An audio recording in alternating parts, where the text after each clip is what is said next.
Sahabat Klinik Pustaka, kemarin kita sudah berbicara dengan Abah Yadi. Hari ini kita akan berbicara dengan salah satu tokoh yang di masa lalu orang mengenal dia sebagai musisi dan pegiat teater. Kadang kita bisa melihat dia di sebuah panggung memerankan sesuatu, tapi hari ini kita hanya bisa melihat dia ada pada dunia musik.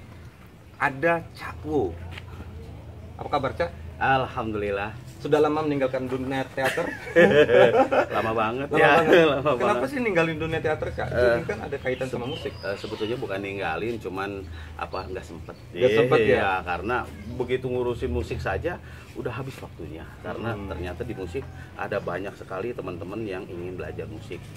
Jadi kerja sekomunitas gitu. Lebih berupaya untuk jadi expert pada satu bidang lah ya, Cak, Iya, ya? iya. Betul. Biarkan lahan orang lain Yang untuk orang lain. Iya. Bagi-bagi.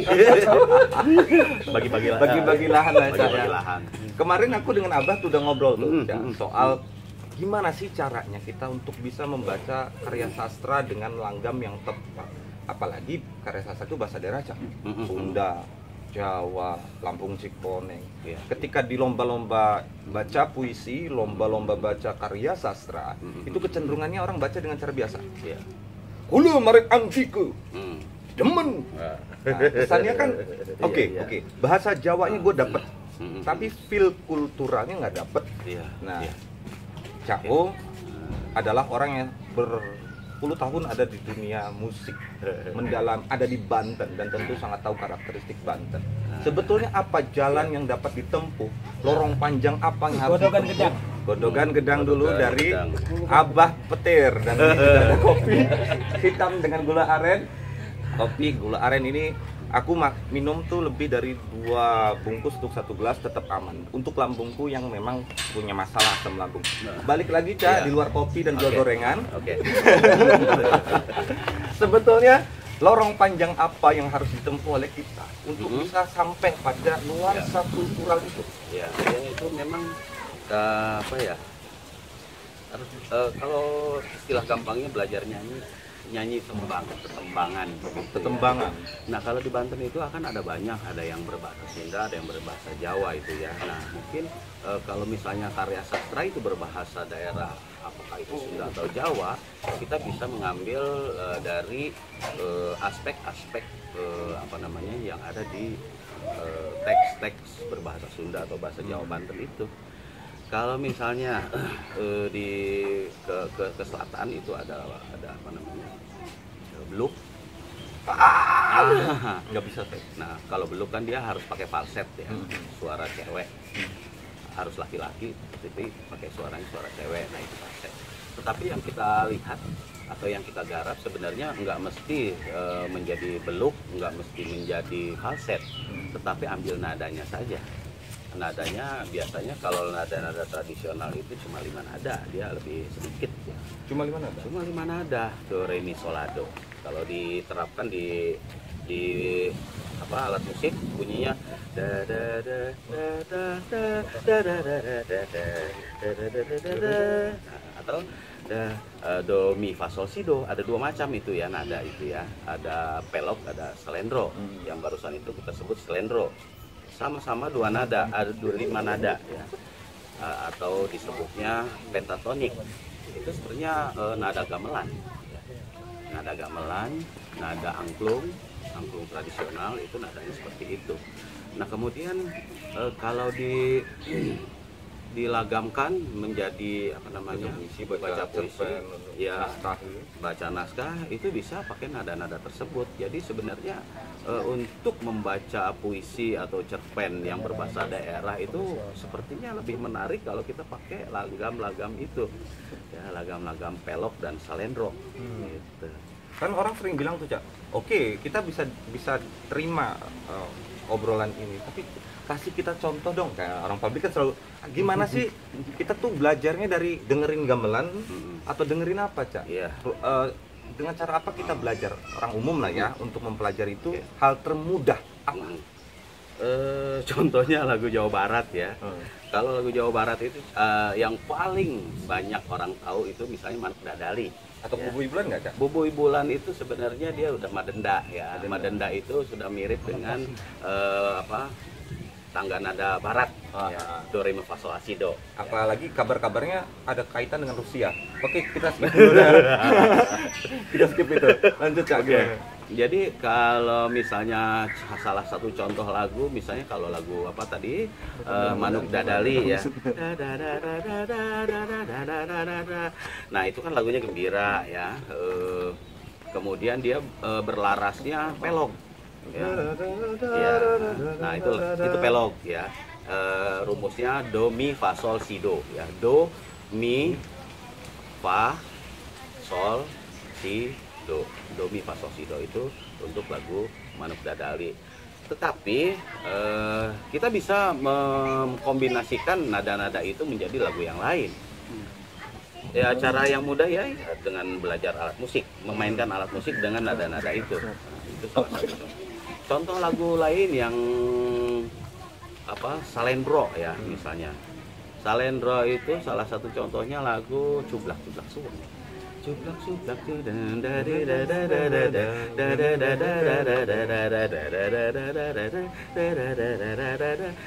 nah itu kalau itu Salendro.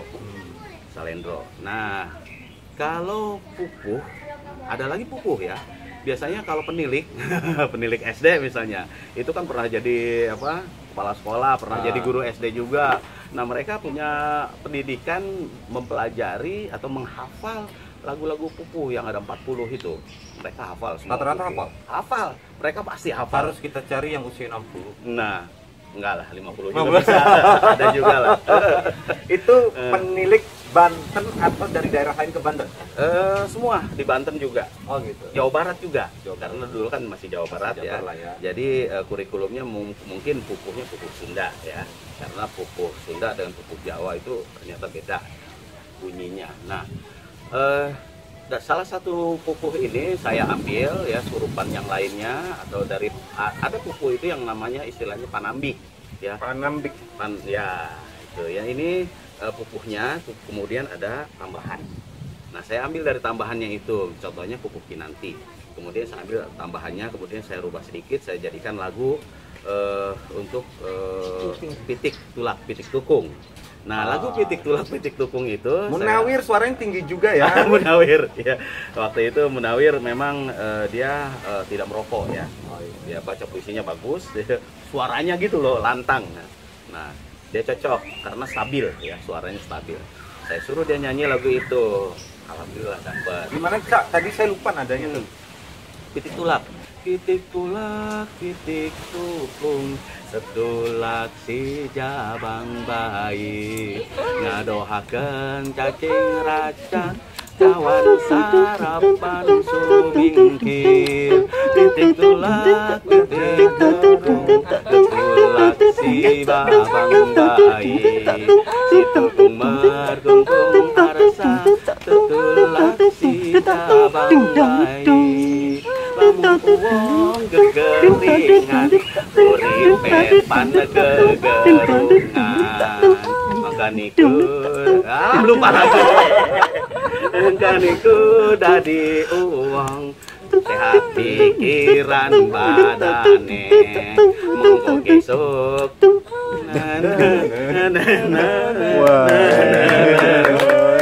Lagu 40 kan ya? Ya, jadi apa namanya? Itu nada selendro. Selendro atau do re mi sol la do. Jadi dari dua nada, dari dua jenis nada tradisional itu saya ambil yang selendro. Karena zikir dan sholawat ya. Tapi nadanya menggunakan nada tradisional, nada di sini. Termasuk juga apa namanya yang tadi beluk ya. Beluk itu mengalami perubahan di lirik yang tadinya liriknya berbahasa Sunda jadi berbahasa Arab. Itu. Kenapa? Bahasa Jawa juga. Ya, yang bahasa Jawa juga ya. Sunda dan Jawa itu ada semuanya. Jadi sebenarnya kalau Banten ya kita bisa merujuk ke angklung buhun untuk nada. Baduy. Baduy, angklung buhun Baduy. Walaupun sebenarnya di Serang juga ada angklung buhun yang mirip dengan Baduy. Oh gitu. Ada itu di Ciruas di Kampung Pulo, angklung buhun sama. Nanti untuk angklung buhun soal yang secara spesifik nanti kita podcast lagi. Oke. Nah itu jadi memang untuk mendapatkan ruh atau mendapatkan jiwa dari karya-karya sastra tradisional berbahasa tradisional baik itu Jawa, Banten maupun Sunda Banten itu lebih dapatnya menggunakan pupuh ya, pupuh atau lagam-lagam yang dari tradisional itu. Contohnya maceseh. Ya. Kalau maceseh itu Cak gimana Cak? Dia masuk nada apa ya? Maceseh itu Pupuh pasti. iya sebenarnya induknya semuanya ke pupuh ya, cuma pupuh karena setiap daerah tuh mereka punya rumusan sendiri tentang subnya pentatonik, pelog. Tetap masih pada koridor itu. Iya, masih koridor itu. Iya. Untuk bisa membuat masyarakat akrab dengan pembacaan karya sastra berbahasa daerah, kita sedang menggarap bagaimana bahasa daerah itu memasyarakat. Iya, iya. Banyak lomba baca puisi bahasa Jawa Banten, lomba baca puisi Sunda Banten, baca cerpen Banten, cerpen Sunda Banten. Tetapi balik tadi Cak, orang bacanya kayak baca karya sastra bahasa Indonesia. Ya, modern. Bahkan Eropa Iya. model itu. Itu aja disosialisasikan. Atau lagu-lagu daerah Banten yang bernada pentatonik itu saja disosialisasikan. Dan dalam hal itu penyair tidak bisa berbuat banyak sepertinya Cak. Ya, penyair artinya di situ penyair harus bisa Berkarya saja. bermusik juga. Ya minimal Atau mendekat secara pada vokal. musisi. Bisa seperti itu. Bisa untuk kebutuhan pentas ya. Pentas ya. Untuk kebutuhan. Oke lah kalau gitu kan. vokal deklamator dia terlatih ya vokal, tapi persoalan pernadaan itu harus mendekat ke musisi semacam Cawu. Ya, Itu kira-kira bersedia nggak? saya siap, cuman nantinya begini antara membaca puisi dengan menyanyi. Dibuat Nah, pahamannya dulu itu ya. harus ada Oke. satu Pemaparan pemaparan yang jelas dulu. antar Cawu dengan si deklamatornya, Iya. si deklamator pun Iya. Cak gitu ya. Iya, jadi iya seperti misalnya orang membuat musikalisasi puisi itu apakah bebas atau gimana, boleh diulang atau tidak. Nah itu kan harus ada kesepakatan. Yes. Nah itu juga di karya sastra juga ketika ingin dipentaskan apakah bentuknya ini menjadi lagu atau menjadi pembacaan puisi, nanti akan terjadi konflik di sana. Nah, Kamu baca puisi apa? Nyanyi. Ya. Nah, nanti kan di situ. Jadi atau kayak Muhammad Rusnadi, baca puisi kali nyanyi baca puisi. nah. Nah, ini jadi mana bedanya nih? Ya, jadi orang nanti sibuk dengan taksonomi. Ya. Apalagi kalau lomba orang ribet ya kalau menang kalah itu Cak ya. Padahal itu. namanya lomba ya untuk Iya. bersenang-senang Cak ya. Iya. Bentar lagi kita ngejuri bareng kayaknya. Tentu di tempat yang beda. Iya. Cak, Heeh. kira-kira proyeksi Cak untuk melihat perkembangan bahasa Banten, orang bergairah banget nih suka bahasa Banten.